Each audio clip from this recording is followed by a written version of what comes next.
Students, आप लोग कैसे हैं? हमें उम्मीद है आप लोग स्वस्थ होंगे, मस्त होंगे, अपनी पढ़ाई में व्यस्त होंगे। डियर स्टूडेंट्स, आज का जो हमारा टॉपिक है NCERT math class 9 exercise 7.2 question 3 है, जो कि ऑलरेडी मैं पहले से यहाँ लिख चुका हूँ।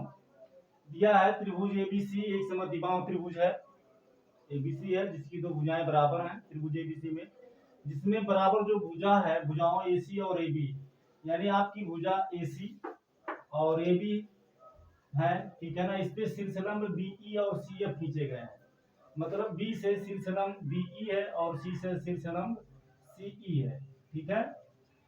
तो आपको दिखाना है कि बीई सीई बराबर है, ठीक है ना। आपको दिखाना है बीई जो है, बीई बराबर है किसके? सीएफ के। इसको एफ बना देते हैं, ठीक है।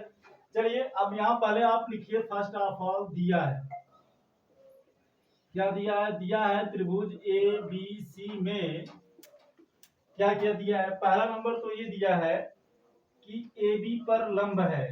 क्या लंब है? ए बी पर लंब है सीएफ। फिर क्या दे रखा है? फिर दे रखा है एसी पर लंब है। एसी पर क्या लंब है? बीई, ये दे रखा है। अगला नंबर एक चीज और दे रखा है, क्या दे रखा है? ए बी बराबर एसी, ठीक है, ये दे रखा है। समद्विबाहु त्रिभुज है, ए बी एसी के बराबर है। चलिए सिद्ध करना है। क्या सिद्ध करना है? सिद्ध करना है, सिद्ध ये करना है कि जो शीर्षलंब है, शीर्षलंब यही तो है। अब देखिए शीर्षलंब किसे कहते हैं? किसी त्रिभुज के किसी शीर्ष से सामने वाली भुजा पर खींची गई रेखा जो सामने वाली भुजा पर 90 अंश का कोण बनाती है, उसे शीर्षलंब कहते हैं। तो ये शीर्ष बी से खींची गई है और ये इसके सामने की भुजा एसी है, इस पर 90 अंश का कोण बना रही है।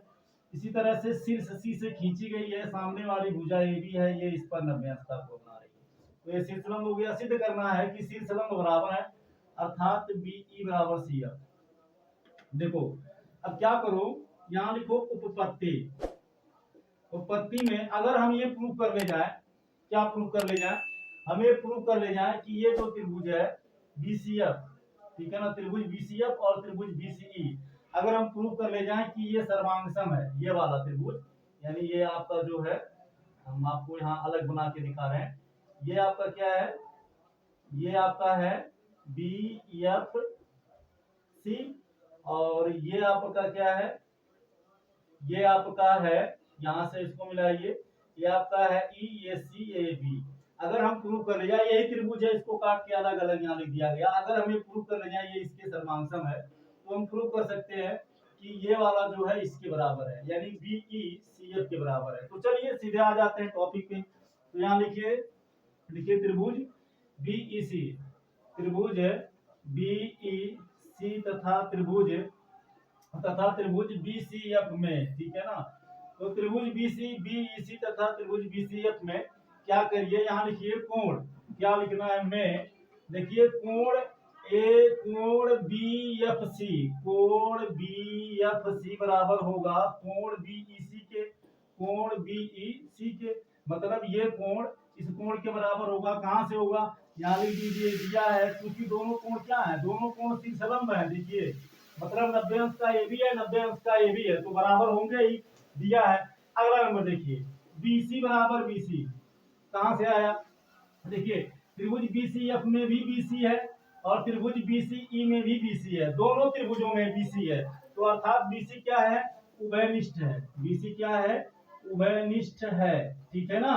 चलिए अब अगला नंबर देख लेते हैं, कोण, इसको हम ओ मान लेते हैं इस तरह से। यहाँ पे कोण एफ ओ बी, जहां पर ये काट रहा है इसको हमने ओ मान लिया। कोण एफ ओ बी बराबर होगा कोण ईओसी, कोण ईओसी। अब आप सोच रहे होंगे कि ऐसा क्यों करना पड़ा? ऐसा इसलिए करना पड़ा क्योंकि आप जानते हैं अगर दो रेखाएं ऐसे काटती हो तो उनके सम्मुख कोण, जिसको शीर्षाभिमुख कोण कहते हैं, क्या होते हैं? बराबर। तो ये रेखा बीएफ और सीएफ और बीई काट रहे हैं, इसलिए ये क्या हो गए?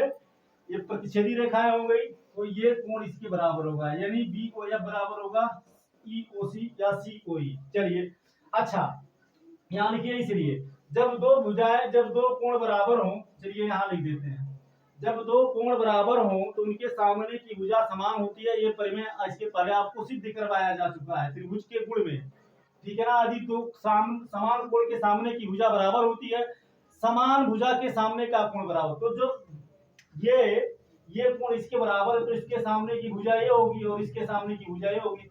यानी लिखिए इसलिए बी एफ बराबर क्या हो गया, बी एफ बराबर हो गया सीई।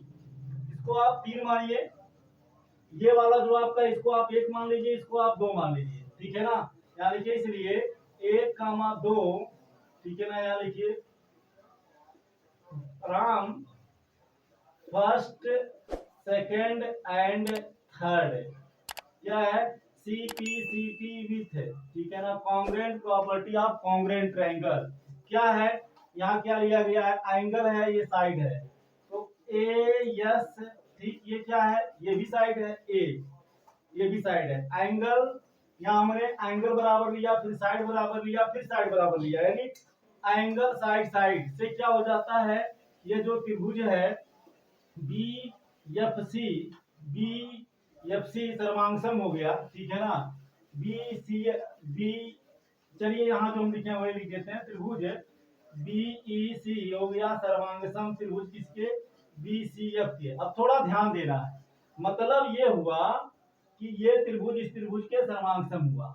देखिए यहाँ से थोड़ा गौर फरमाइए, ये वाला बैठेगा कहाँ, इस वाले पे, अर्थात ये जो BF है कहाँ बैठेगा, CE पे बैठेगा, BC पे बैठेगा, ये वाला कोण इस पे बैठेगा, अर्थात FC किस पे बैठेगा, BE पे बैठेगा। यहाँ लिख लीजिए, इसलिए BE बराबर क्या हो गया, CF, और ये क्या हो गया, प्रूव हो गया। यही हमें प्रूव करना था। तो डियर स्टूडेंट्स, आज के क्लास में बस इतना ही। वीडियो आपको कैसा लगा जरूर कमेंट करके बताइएगा। फिर मिलेंगे नेक्स्ट क्लास में नेक्स्ट टॉपिक के साथ। Thank you so much. जय हिंद।